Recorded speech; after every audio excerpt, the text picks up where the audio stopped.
What's up, everybody? Welcome into another YouTube live show. I am John Kurtz. Man, it has been a day in Big 12 country. Let me tell you. And I certainly don't need to tell you that if you are an Arizona fan, if you are a Kansas fan, perhaps if you are a K-State fan or an Iowa State fan as well. Jedd Fisch is officially now the next head coach of the Washington Huskies, but it was a pretty stressful and tenuous day for Big 12 fans before it actually got there. It was pretty fascinating to watch play out. And I think I can tell you safely. I mean, look, Washington for sure flirted with Chris Klieman and Lance Leipold. We're going to get into some of the semantics of whether or not it was a flat out, hey, those two turned down the Arizona job and then it went to Jedd Fisch.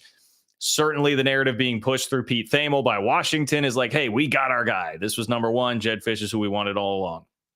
There are a lot of different reports in different places, but I can tell you, I don't try to be like inside info guy, but this, with it being K-State and Kansas, is one area where I do actually have a little bit in terms of info coming in. So I will share with you what I have been told on this front. But the bottom line is what matters is that Arizona is in a tough spot now, losing Jedd Fisch and having him head to Washington. And you know, I mean, I think here we're talking about different narratives with the Big 12. Like, what does this mean for the league moving forward? If you're having a coach poached by a team that's headed to the Big 10, if there were a couple that kind of push this aside, is that still a good sign for the Big 12? I would tell you that it is.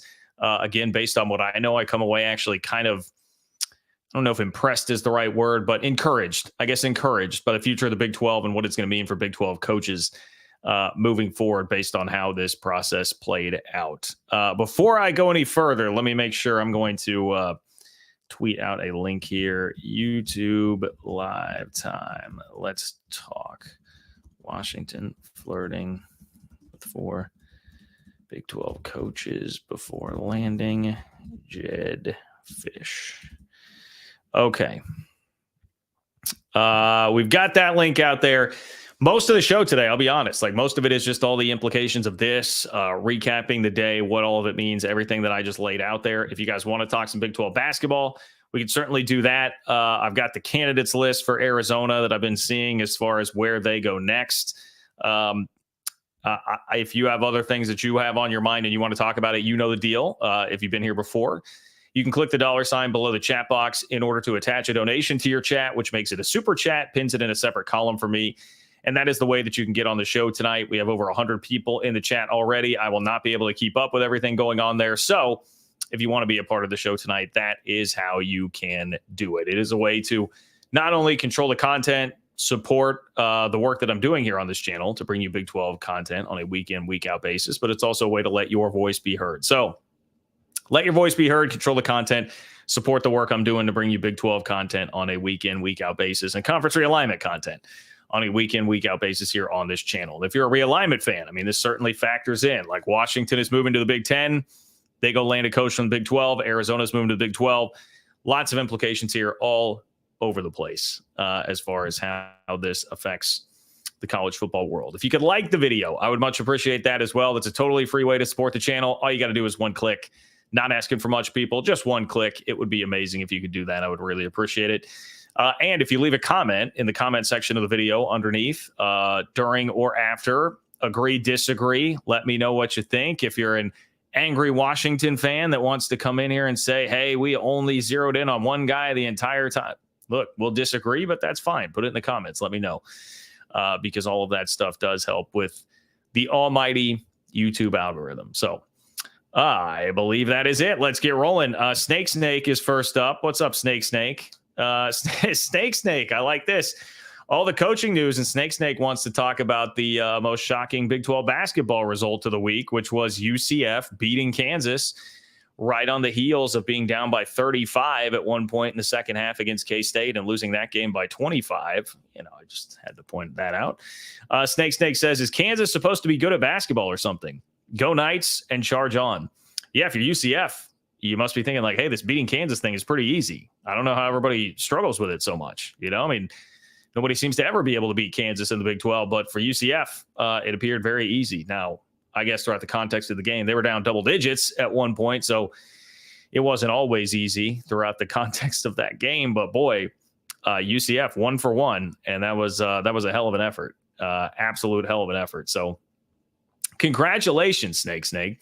I also saw that BYU's head coach said UCF's atmosphere for that game too, on Saturday night was or Saturday, that was during the day, right? On Saturday, was as good as any gym that they had played in all year. So UCF's environment was getting a lot of love too, not just from Kansas, who obviously Kansas, when they take their show on the road, they're generally going to get the best environment possible wherever they are.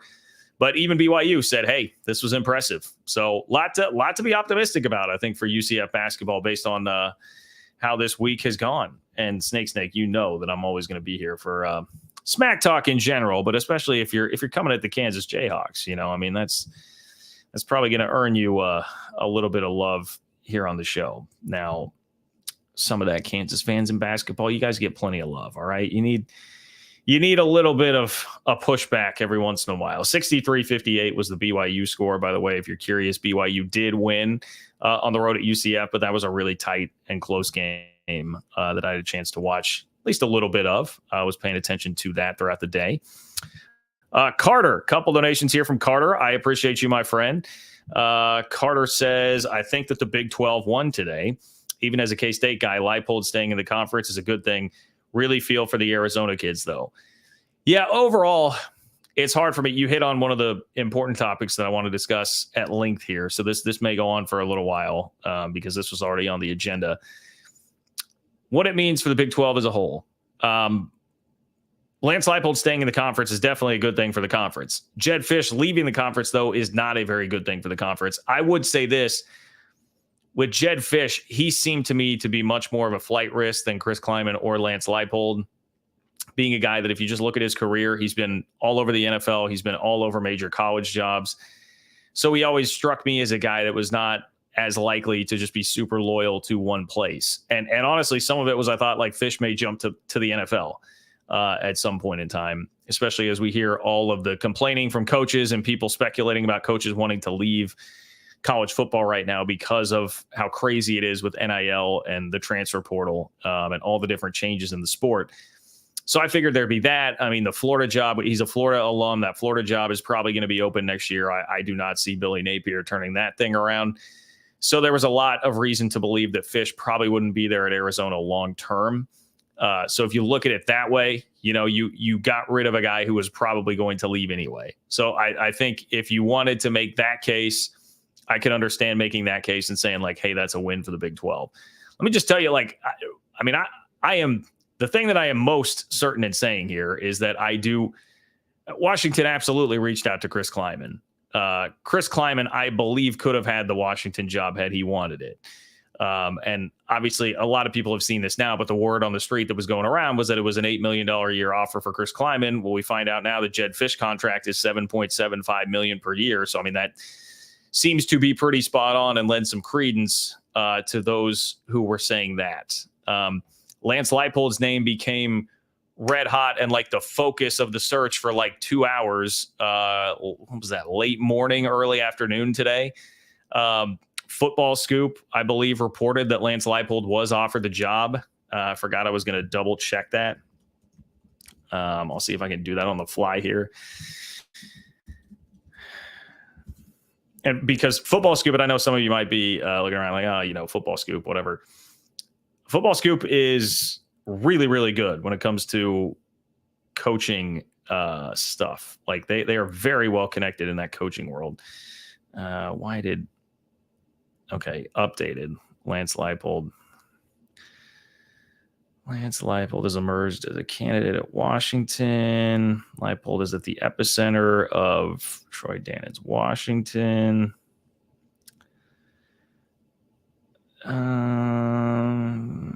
Okay, maybe it wasn't totally reported that he's been offered the job, but Football Scoop said multiple sources throughout the weekend and on Sunday strongly indicated to Football Scoop that Leipold is at the epicenter of Troy Dannon's Washington. So Football Scoop said that he was at the epicenter of it. Football Scoop, very, very reliable, again, when it comes to the coaching search stuff.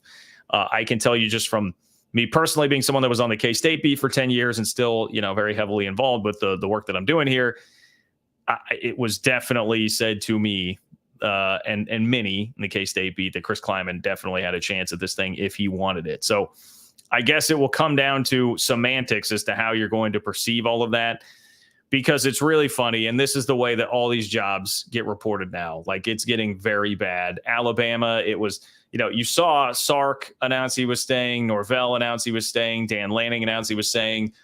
And yet when it came out that Kalin DeBoer was the hire there, the stories by Thamel are written all like, oh, well, this is the one target that Greg Byrne at Alabama zeroed in on from the start. And that's all you need to know. Like, this was the guy, wasn't turned down by anybody. We just went straight after him. And there's a lot that goes on with this, preliminary calls. And if somebody on a preliminary call is going to kind of be like, yeah, I'm not really interested, then, they're not going to say like, hey, we got turned down by this guy. We didn't actually offer him the job. You don't officially offer the job to the guy until he's already given you a verbal acceptance, right? That's basically how all of these schools get around it. So there's going to be some level of semantics here. But I did have to laugh, after we spent the day going back and forth on Lance Leipold and everybody talking about him being at the center of it. The Football Scoop article, John Wilner was tweeting about it, as plugged in as anybody out in the Pac-12 about Lance Leipold there. Lots of very good sources were keen to that and hip to that. So it's very funny to then see Pete Thamel tweet, sources, Arizona coach Jedd Fisch has emerged as Washington's top target for the head coaching job. He's the only candidate Washington officials have engaged with after their initial phone calls. Expect clarity in the near future. And then there was this blurb in the actual story that Thamel wrote where he said, Washington Athletic Director Troy Dannon engaged Fisch in a second interview this weekend and narrowed in on the former Arizona coach as the choice. He was the only candidate to emerge for a second interview after an initial round of candidate calls in the wake of Kalin DeBoer's exit for Alabama.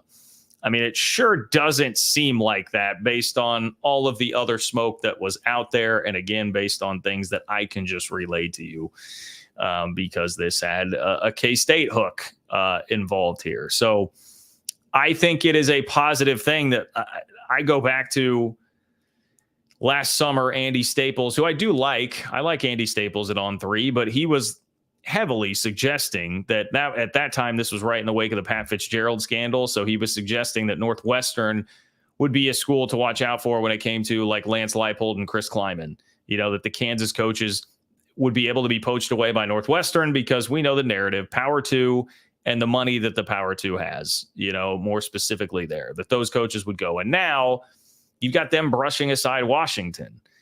They're not going to Northwestern like Purdue. Purdue fans had Chris Klieman on hot boards, like right off winning the Big 12 championship, which I mean, clearly was a ridiculous notion. Yes, there is more money there, but these guys are not leaving just for that. And make fun of Matt Campbell as you will. And I'm talking to myself there because I certainly am one to poke fun and get in on the Matt Campbell as the head coach of whoever bit. But he has stayed at Iowa State a really long time through a ton of jobs, including, by the way, Washington.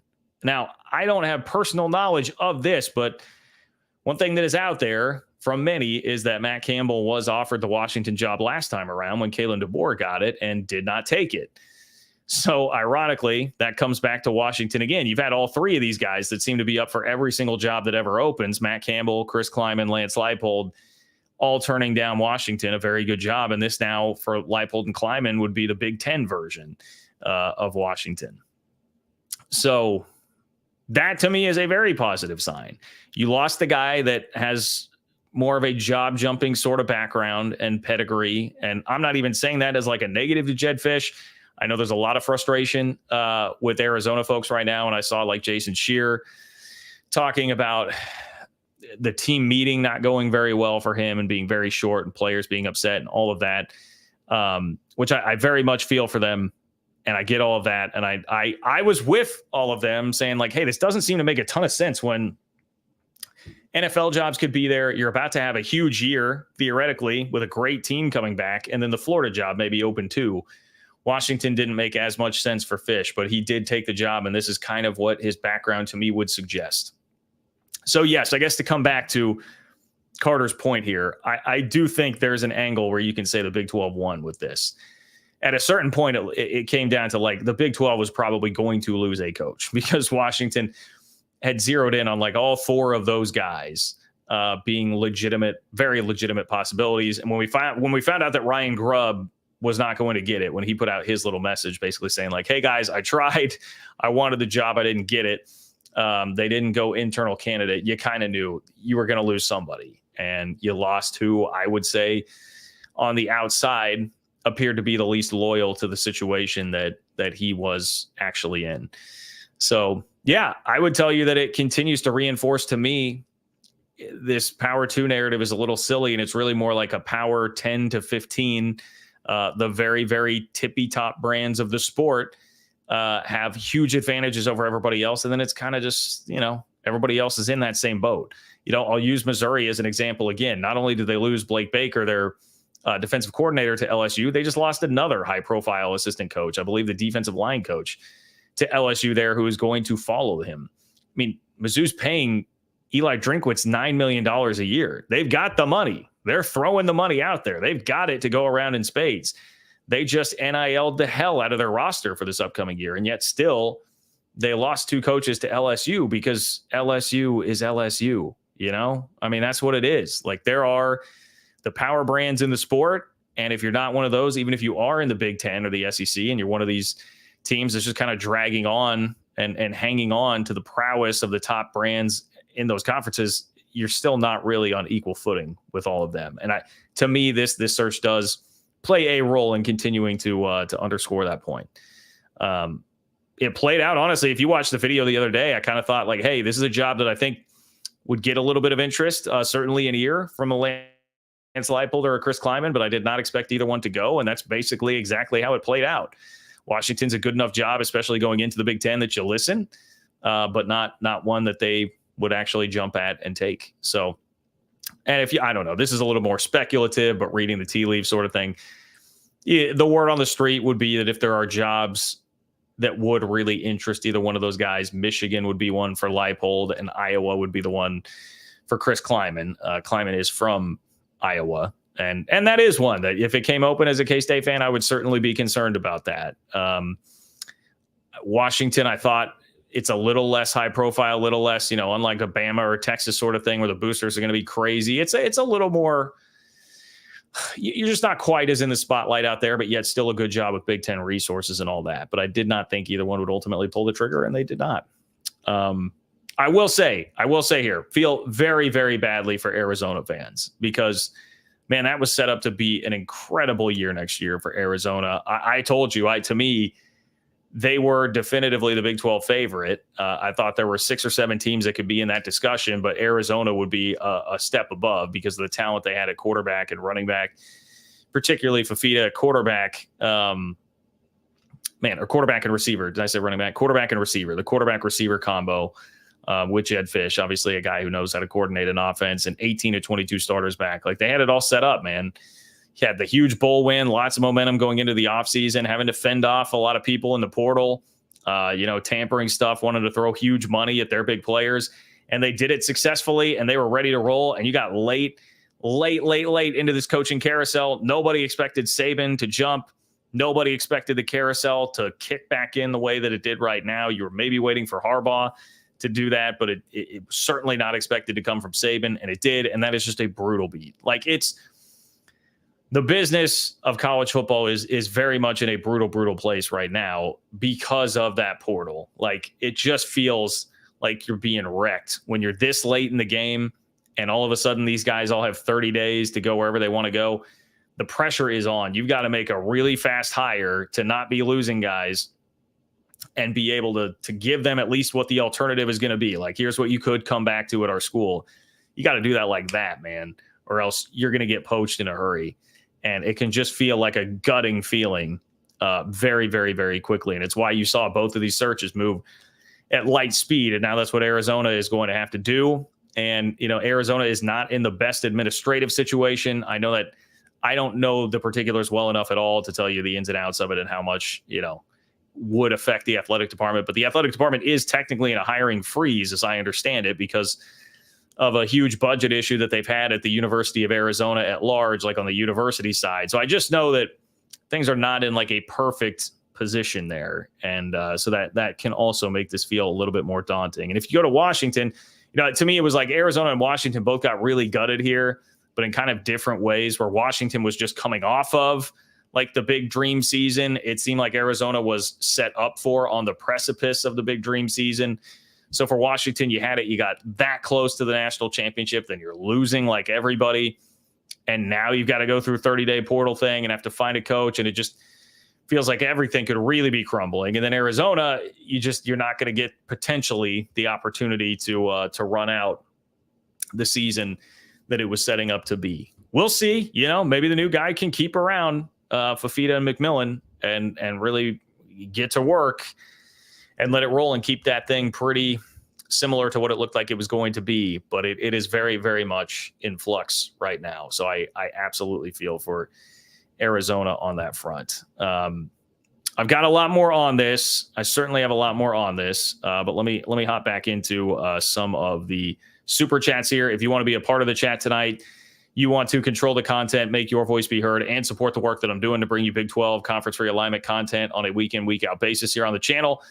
Hit the $ below the chat box. That is how you can attach a donation to your chat and make it a super chat and find your way onto the show. Guaranteed. It puts it in a separate column for me. We've got 285 people in the chat right now. I cannot keep up with all of that. So if you want to be on, click the $ below the chat box in order to do so. And because we have way more people in here now than the last time I said this, please do like the video if you are here. I would much appreciate that. Completely free way to support the channel.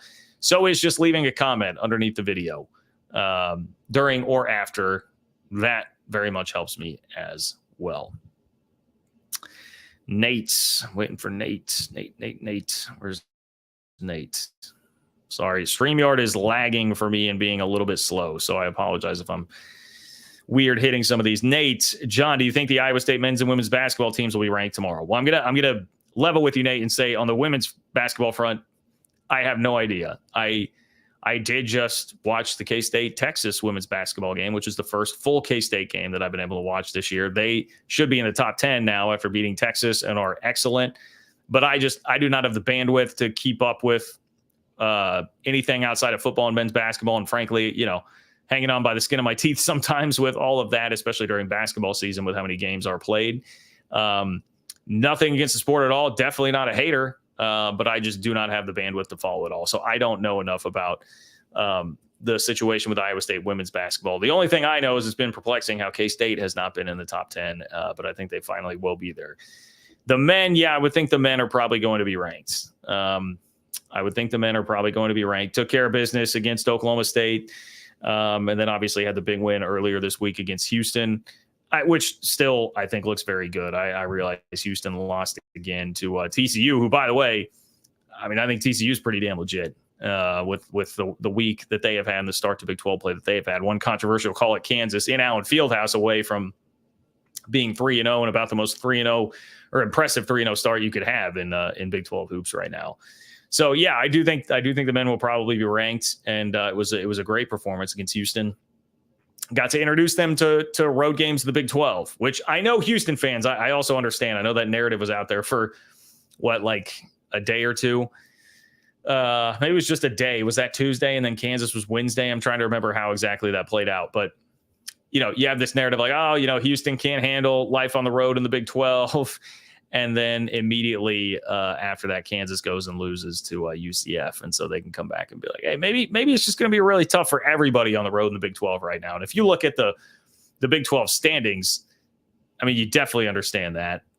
It is wild right now, this conference. Like, how many teams already have a loss? I think it's only 2 at the top, right? Baylor and Texas Tech are 3-0. And then you've got 4 teams with 1 loss, and then you got 7 teams at 1-2, and then Oklahoma State at 0-3. So it's just going to be tough, man. It's going to be tough, especially winning on the road in this league against anybody is a very difficult task. So anyway, yes, very good start for the Cyclones, Nate, and I appreciate your support, and I appreciate you being here on the channel, my friend. David, what's up, David? David says, I think Washington came out better than Alabama in the long term. Have heard from some in Washington that their old coach was not a great recruiter. Yeah, I saw a little bit of that conversation on Twitter. It's hard to know with those, though. when somebody has lost a coach and they're upset about losing the coach, how much of it is just really sour grapes versus how much of it is legit? I do not know enough about the situation there at Washington to tell you one way or the other on that. I mean, I know that Kalin DeBoer obviously brought in Michael Penix, but he had a previous relationship with him from his time at Indiana. So that's a hard one because it's like, well, I mean, that's kind of the point, right? You develop relationships with guys, and if you have relationships with big time players, you can get them to follow you. That is certainly an advantage, that is certainly you doing your job and coaching and recruiting well. I mean, it's by definition recruiting, but I can see how some would say, hey, I'd rather be able to see it with guys that you don't have as much of an obvious connection to. I think DeBoer his track record would suggest he can flat out coach anywhere that he is at. And Alabama, I would highly doubt is going to hire somebody that they're not confident in being able to recruit at a really high level. So to me, I would imagine that's probably a little bit of sour grapes from Washington. But I think extremely highly of Jedd Fisch. And it's ironic to say it, but I would say like Kalin DeBoer seemed like a guy who might be more likely to stick around for a while. But the problem is, I mean, he did just take the Bama job. And I know you can roll your eyes when he says, hey, this is one of the only jobs I would have left for, and maybe the only job. You can believe him or not believe him, but I think DeBoer, seems like a guy who would be less ready to jump. Like if Jedd Fisch has a lot of success at Washington, that's still a guy that I would foresee in the NFL someday, right? Like with his background, how much coaching he's done in the NFL, I would still anticipate that being the ultimate career goal for him. But hey, we'll see. So I'd probably just push that right now, because I will admit, David, I think Kalin DeBoer is a really good coach, but it is a little bit like, all right, it would have been nice to see another 2, 3, 4 years of track record for him at Washington to know how exactly this went down, and like Penix, when he brought Penix in, that was a guy with an injury history. If there's one more injury for Penix, are we even having this discussion at all with Kalin DeBoer and the Alabama job? Probably not. So like, I can see how you'd say for Alabama, that actually seems like perhaps a bit of a risky hire. I can understand why you might say that. And Washington, I think they did very well. I mean, Jedd Fisch checks a lot of boxes, makes a lot of sense, just maybe not a guy that's going to stick around super duper long term. But good thoughts, good points to bring up. I certainly do appreciate that, as do I appreciate Daniel, as always. Appreciate you being here, Daniel. Cat fan in Huskerland, a.k.a. Daniel Osborne, says, hi from the freezer. Yeah, man, I can relate to that. Obviously, you guys watched, I assume, the Chiefs playoff game, fourth coldest game in NFL history. I am here in the Kansas City metro area where I have a frozen pipe in my home today. The joys that I am learning of being a homeowner. Frozen pipe that I am now just waiting to thaw out. Had a plumber out here today and was like, hey, that's basically the best you can do. So, yeah, it's really cold. I woke up this morning and looked at the temperature outside. It was -7. So it is definitely a freezer here. Absolutely a freezer. Daniel says the Lady Cats will be moving up, but tough loss for the men. We'll be looking forward to seeing both teams, weather permitting, next weekend. Hey, love that. Go Cats. Yeah, very, very tough loss for the men, man. Very tough loss for the men. I was very frustrated by that. And mostly frustrated at the team. I know, if you follow me, if you watch the Patreon postgame show or you follow me on Twitter, that was kind of the message. Like, yes, did I think there was some poor officiating? I did, particularly the travel. I mean, Toussaint definitely traveled before the and one that he had at the end of the game. And then Arthur Kaluma probably would have had a putback, but he just gets shoved in the back on the rebound attempt in the last play. Yeah, stuff is going to get let go on the last play, but it was pretty blatant. But really, I mean, K-State had an 8 and a 9-point lead late in that game, under 5 minutes to go.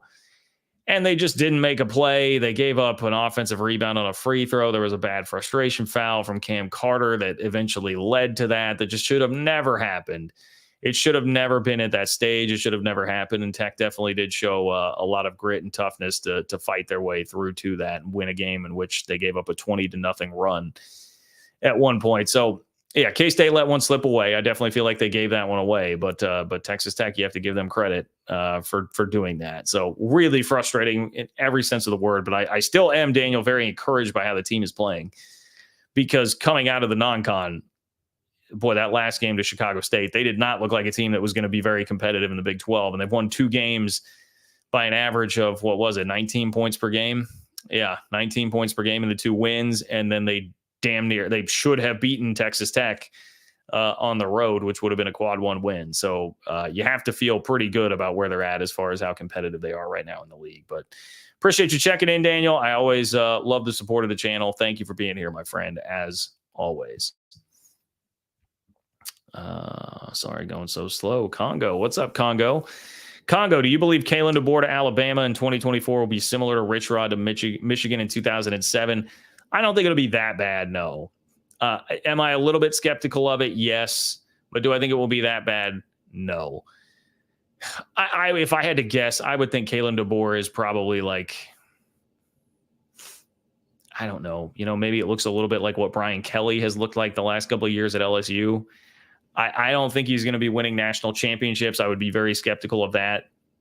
Feels to me kind of like a power vacuum sort of situation in the SEC right now, at least for a second power, because you have one in Georgia. I mean, they're definitely going to be there, but a little bit of a power vacuum for somebody else to step up. I just think, again, DeBoer has done it at a bunch of different places, but he has not done it for a super long time at this high of a level as a head coach in college football. I would like to see a little bit more there if I were Bama making that hire, which again is why I'm skeptical the way it gets reported. Like, oh, this was always the number one guy and nobody else. I mean, that's what the school wants out there, and Thamel obliges to do that. So, no, I think it would be foolish to predict that it's going to go that poorly. But I also would say, do I think Kalin DeBoer is going to be the head coach there in 5 years? Probably not. And that's not really because I think he'll do a terrible job. It's just if he's not 11-1 at worst every year, they will run him out of town. You saw that.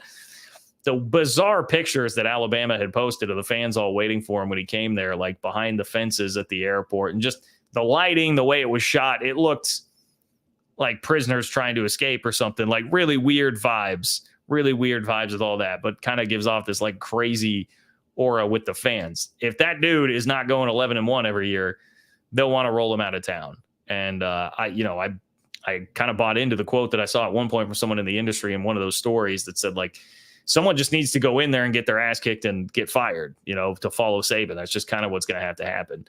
I think there is some truth to that. Even if you're not doing a terrible job, you'll just have to do a solid to good job and then lose your job and make a lot of money in the process, and then still probably be a pretty highly thought of candidate for a different job at that point.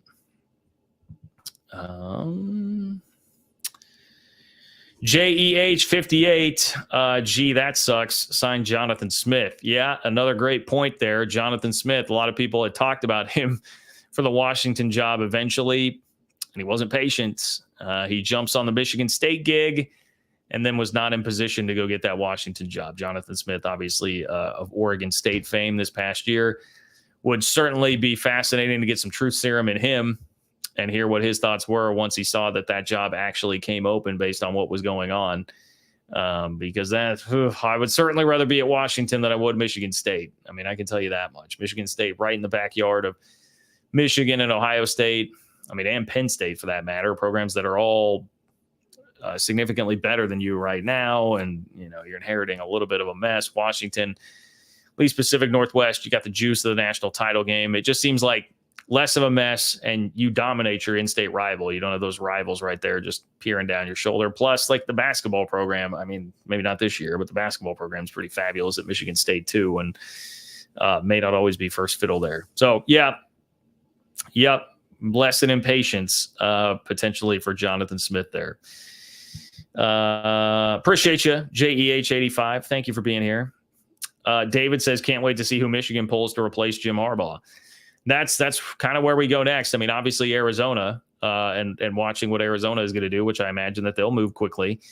And it probably won't get too far into this week before you find out who it is that they're going to hire. But yeah, the next major one that could really kick that coaching carousel back into order is Michigan, though, that's probably the one of these that has been open, Alabama, Washington, or Michigan. That would be the one that has the strongest internal candidate in Sharon Moore.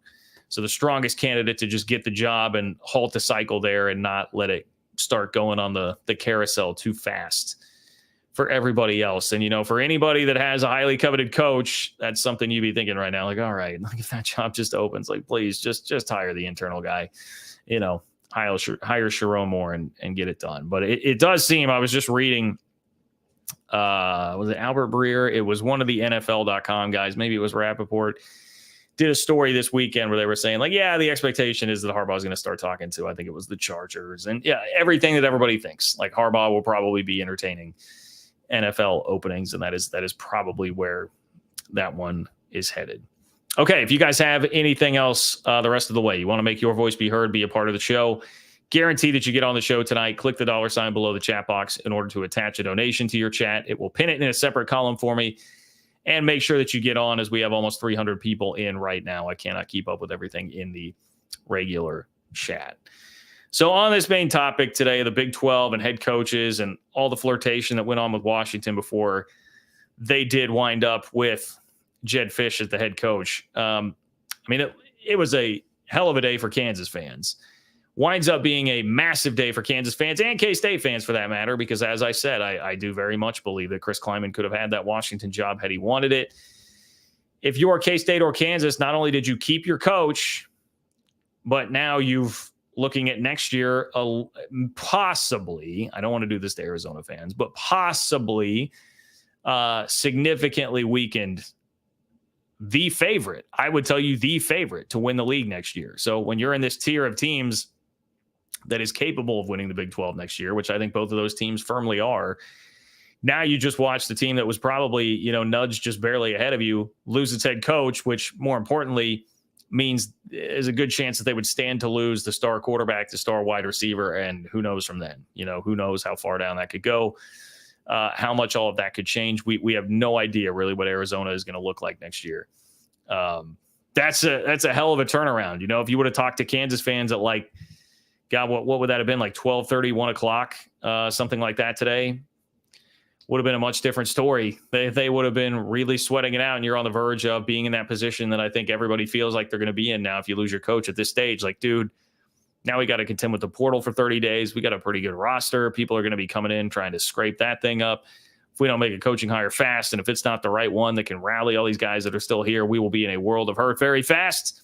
Could have been Kansas, and Kansas would have been doing it with a stadium that's literally bulldozed right now. Like, it's just gone.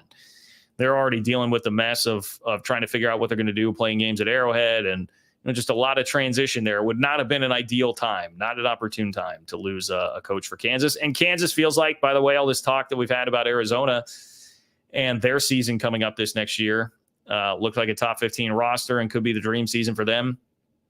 Not quite as hot and heavy from the national media, but I can tell you, like, Kansas fans, and I think the feeling among those who are closer to the program feel like that's the year that they were set up for this year too. So you almost lost the architect of that while you're going through the renovation, everything happening with the stadium, and then would have to go through the 30-day portal thing. Yeah, I mean, that was staring down the barrel of a gun, and all of a sudden it works out okay. And I think K-State fans were probably less worried about Chris Klieman with this for a lot of different reasons. Like, I think Lance Leipold has been, both things I have heard and things you can outwardly see, incredibly demanding of Kansas, constantly using leverage that he has to not only just get more money for himself and his assistants, but also the stadium, like the things that he feels like he needs to compete. He has not been shy about throwing that weight around at all. Anyway, let's bring up actually Alan here, because I think this will parlay off the point and what we're talking about with Lance Leipold a little bit. Alan says, and I appreciate you, Alan, being here. Alan says, John, seems like loyalty and integrity won the day with Leipold and Klieman. This is why the Big 12 is special. Good to beat OU, but UCF still stings. All right, we'll get to the Big 12 basketball part here. But yes, I do believe loyalty certainly won the day with Leipold and Klieman. And yeah, it is. You're right, Alan. Like, it is. People say it's corny. People say it's BS. There is definitely a level of loyalty to what's going on with a lot of these Big 12 coaches right now and guys that have stuck around for a long time. Mike Gundy at Oklahoma State, Lance Leipold at Kansas, Matt Campbell at Iowa State, Chris Klieman at K-State. You know, I mean, how many jobs have those guys been mentioned for over the last 10 to 15 years? And they stay put. There is a level to that, and it absolutely makes sense, and it's not always there. I don't want to crack on Arizona too much for this, but like, you know, we didn't see quite the same thing there for Arizona and Jedd Fisch. They are a Big 12 school now, but they were not before. So I think it is fair to assess some of that to the Big 12 and the institutions that these guys are at, and the way that the institutions step up to make sure that they are supported and keep them around. I will just continue to trash on the point made by Andy Staples, like, oh, Northwestern will be able to. No, BS. That's not happening. And, you know, we'll continue to monitor these situations as we go through the complete Power 2 world now. But early indications are it's not going to be quite what the detractors really thought of Big 12 coaches there. And the point that I was making there, like, Leipold has been much more of a, hey, I'm going to utilize leverage. I'm going to be pretty forceful about what I need and want, which he should be, frankly, at Kansas, not only because he's earned it, but because Kansas has been so flaky with football in the past and, you know, starting to do the football renovations things a couple of times and not actually getting it done. He needed to be, but that's how he is. Whereas Klieman, little more chillax situation, I would say there. Plus the AD is one of his best friends who was with him at North Dakota State, gave him his first shot in Fargo to be the head coach. Like, a lot more reason, I think, to be calmed if you're a K-State fan when jobs like this come open, but still Washington was good enough to have to sweat it out a little bit until loyalty did eventually win the day with those guys. I hesitate a little bit, and I understand what you're saying, Alan. I hesitate a little bit with integrity just because I don't want to say, like, I don't think it's fair to say, like, hey, Jedd Fisch doesn't have integrity because he took the Washington job. I just think he's a guy that was obviously, to me, cut from a bit of a different cloth. It does take someone special and a special kind of personality fit to want to stay around when big jobs are open and they'll be throwing a ton of money around. And I think like Klieman, Leipold, and Campbell all sort of have that, where they're kind of guys that fit with the Midwestern vibe and the culture and vibe of the schools that they are at. And that's a part of what makes it such a good fit. As far as basketball goes, Alan says, good to beat OU, but UCF still stings. Big 12 basketball is going to be a wild and fun ride. Rock Chalk Jayhawk Allen. Dude, you are right. It is going to be a wild ride. I think that is the main takeaway for me through 3 games of the conference season so far. This should be pretty wild. And do I think Kansas will win it ultimately? Yes, I do, because like Bill Self figures it out every year. But Kansas definitely looks like they have some holes right now. It's just, I've seen this movie before. There have been other times where they'll go through a stretch where it looks like they have major holes. Bill Self figures it out. I mean, he's one of the absolute best to ever do it in college basketball for a reason.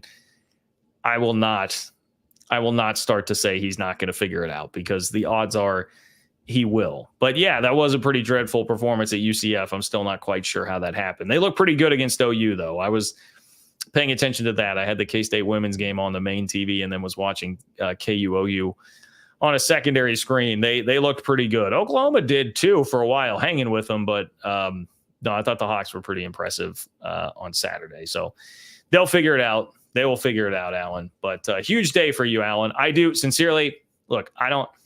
The most online of Kansas fans on the internet. Obviously, not a huge fan there. Yes, do I have some shtick and some trolling that goes on? Yes, but people like you, Alan, I do feel good for. I certainly do feel good for. And I've got buddies, you know, that from way back that are Kansas fans that I do feel good for in all of this, because and for the league, back to whoever it was at the very beginning. For the league to keep Lance Leipold is definitely a win. I do think that is a win for the league at large. Like, Brett Yormark should be pretty happy about that. I understand it's going to weaken one of the teams coming in here. But like I said, I think Fisch was a guy more likely to leave sooner rather than later anyway. Whereas Leipold, he's definitely got a chance to be a lifer at Kansas. That possibility absolutely does exist. Boy, we really haven't talked much about the Arizona candidates. And there was a tweet from Brett McMurphy that probably needs to get addressed here about how Arizona handled all of this. I do want to present at least both sides of that argument too. But I will throw this out there. You got about 10 minutes. If you want to get something in on the show here, click the $sign below the chat box in order to do that. It will attach a donation to your chat, make it a super chat, which puts it in a separate column for me, ensures that it gets read on the show tonight. That is your way to make your voice heard and support the work that I'm doing to bring you Big 12 content, conference realignment content on a week in, week out basis. Could not do it without all of your support. So I truly, truly do appreciate those of you who support me in that way. Also, I haven't mentioned this once tonight. What am I doing? John-Kurtz-4 on Venmo, if you are not watching this live and you would like to weigh in with a question or comment, if you leave it there, I will read it on the next show. And also just a way to support if you are not catching this one actually live right now. Let's address this tweet. Brett McMurphy said Jedd Fisch accepts Washington job, sources told Action Network AQ. Arizona has team meetings within the next hour. Arizona had an opportunity to get Fisch a new deal, but it wasn't a priority for school, source said. I mean, that's one. It's going to be a pretty antagonizing line to put out there. That will be a very antagonizing line to put out there. Now, Jason Scheer, who I trust on all things Arizona, said that that's just Jedd Fisch trying to save face. So we don't know who McMurphy's source is. That does sound like something that could be said, trying to be like, hey, man, like they weren't really making me enough of a priority here. I didn't feel like they were. And it's with the financial struggles that the university is having as a whole, that's a pretty easy storyline to tie in and make it fairly believable. So I'll just present that. I'm not what's going on there, but that was something that raised an eyebrow for me when I saw it. I also saw Arizona fans saying like, hey, deal was in place. It was just going to have to go through the board before it actually got approved. And like, this is kind of a lame move. Look, the reporters are not immune from some kind of lame moves here, because the way, again, that it was framed by Pete Thamel, that Jedd Fisch was the only guy they ever targeted and no interest from anybody else. Nobody turned it down. But that's not entirely true at all.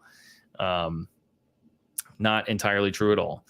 So I wouldn't put it past McMurphy to be carrying a little bit of water for somebody on that front. Not trying to attack Brett McMurphy at all, but maybe just the way that is all framed up wouldn't be totally fair to Arizona. But something to at least put out there.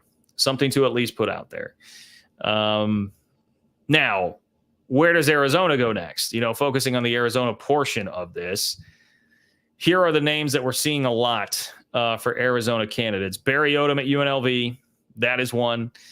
I got to be honest, I've seen that multiple places. He did a nice job at UNLV this year, getting them to 9 wins. He has a really good and coveted offensive coordinator in Brennan Marion, but I don't know, man. I'm aware of him because of him being at Mizzou and being regionally pretty close here for a while, and didn't do much for me then. I'm going to need to see, in my opinion, more than just a 1 year at UNLV to be really excited about that. The internal hire there would be Brennan Carroll, who I didn't realize until I was just reading through these articles. I had seen his name mentioned as a popular internal candidate. Did not realize that was a Pete Carroll's son that's there, and clearly did a great job with the offense. But that is one. I even saw John Wilner advocating for him and said like, hey, they should just forget making this some crazy search. Just give the job to Brennan Carroll. If you are trying, and a part of that logic, maybe if you are trying to keep Fafita and McMillan, I would think promoting the offensive coordinator would give you a better chance than a lot of options that you might have here. GJ Kinney at Texas State is another guy I've seen a lot. Baylor fans, I'm sorry. I know that you guys are aware of who that is, with Texas State winning at Baylor this year. Brent Brennan, that's an intriguing name to me. San Jose State head coach. He was in the mix when Jedd Fisch got the job. So the last time the Arizona gig was open, that was another guy who was definitely in the mix there. He's 26-19 the last 3 years at San Jose State, which is pretty good. I see a lot of talk about how difficult of a job that is, and I think that is true. That's a pretty tough job to be good at. Jake Dickert at Washington State, I think, especially considering the circumstances, he's been pretty good there, and that's probably a guy like Jonathan Smith that would be feeling the need to make a jump. Back to the Jonathan Smith comment from earlier, I think probably a part of the reason that he felt like, hey, I need to go take a jump here. I need to make this move and take the Michigan State job and not wait it out to be in position to get Washington. It's because of the situation with Oregon State. It had changed so much. Them losing the conference, not exactly knowing for a while there who they were going to be playing next year. I mean, that's a really difficult situation. So it probably makes you more willing to just say like, hey, I got to go jump at this thing, man, and take the job. And the last one, I will channel my guy David here for this one, who's going to help me out. This is a serious candidate that I have seen now multiple places. Well, I shouldn't say serious like I believe Arizona is taking it seriously. I have no idea if they are or not. but this is one that has been mentioned by multiple major outlets. I know I saw it at On 3 with Andy Staples' list, and was it Brandon Marcello or Pete Thamel? It might have been Pete Thamel. Two of those three have mentioned good old Scott Frost. Scott Frost as a potential hire at Arizona. Arizona fans, look at me. I've already said, man, it kills me what happened to you. I feel for you big time. Please don't hire Scott Frost. I'm extending a lot of sympathy to you guys right now in this scenario. I do not want it to be followed up by you hiring Scott Frost. Please do not do that. We think just 1 year away from the disaster that was Nebraska is enough to make him attractive enough to get the Arizona job after Jedd Fisch just showed that you can still win 10 games there, like in this modern era. Like, what are we doing? What are we doing if we're going to say that they should be hiring Scott Frost? I could not believe that one. He didn't even like graduate from Saban coaching rehab school. Like, I could understand that a little bit more if he got pumped through Tuscaloosa for a year or two and, rehabbed his coaching image there.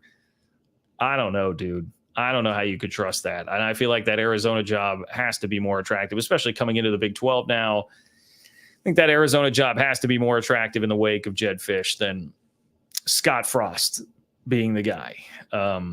It would be fascinating from a content perspective. I guess I'll say that. It would not be the worst thing in the world for content and just an interesting name to follow in the Big 12. But for the sake of Arizona football and, frankly, Big 12 football too, do not hire Scott Frost. Please don't do that.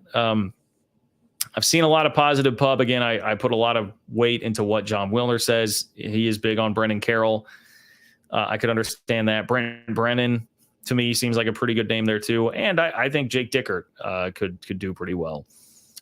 Not crazy about Barry Odom, not crazy about Scott Frost, and kind of my thoughts on the candidates that we've seen early there at Arizona. But I would definitely highly suggest following Jason Scheer on Twitter, runs the Arizona 24/7 site, if you are wanting like in-depth information on what's going on with Arizona there.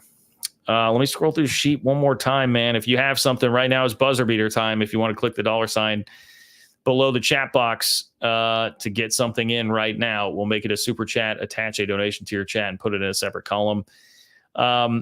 I guess if we're talking about next year for Arizona, they were, to me, a preseason top 15 team and the preseason Big 12 favorite. The only thing I think it's fair to do right now is just put an incomplete next to that. If you're talking about Arizona, because I have no idea if they do promote Brennan Carroll, the head coach, and he holds on to Fafita and McMillan and most of the 18 of 22 starters that are supposed to be coming back, maybe you still do give them the benefit of the doubt and say that they would be a legitimate contender. I probably would at least say that they're still in that group. They're still in that top group, maybe not ahead of everybody now by a half step at this point, but definitely still in that top group. But if they go hire Barry Odom and then a bunch of dudes start leaving, then that's going to dramatically change how we feel about Arizona next year. So I still think they're in a separate category to me. And that kind of right now makes like the top tier in the Big 12, Kansas, K-State, Oklahoma State, Utah, Iowa State, West Virginia. I'll even, I said West Virginia was kind of on the borderline, with this Arizona thing. Come on in, West Virginia. Come on in. I think there's a schedule regression coming, but you know what? For the sake of this discussion, come on in, hop into that group. That's really the group right now. And then you're looking at like Arizona just off to the side, not really in it, not totally out of it, just off to the side right now while we wait and see what's going to happen with their head coach, which I imagine will not take very long to find that out. But that's going to do it for me here tonight. A wild day. Certainly a good time to be on Twitter at JL Kurtz to follow me there if you would like to. There is a ton going on. Make sure that you are subscribed to the channel. If you're not, live shows here on Wednesdays and Sunday nights. Obviously very fun, very lively. Please like the video if you can on your way out the door. If you have not, it's just one click. It is totally free and it definitely helps me.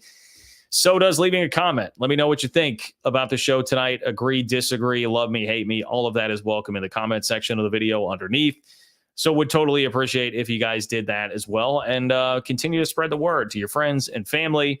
on social media or word of mouth. If they are Big 12 fans, if they are conference realignment fans, just college football fans in general, let them know about this channel, and let's continue to build this great community that we all have. John-Kurtz-4 on Venmo if you want to support the channel that way. You can also leave a question or comment there, and I will read it on the next show. I guess I'm going to go watch the rest of this football game, see how that goes. Thanks to Dallas for giving us a wildly entertaining game this afternoon. Not unless you like crowd shots of sad Cowboys fans. Hopefully things are going a little bit better as far as the competitive game goes in this one. Anyway, take care, guys. I will talk to you all soon.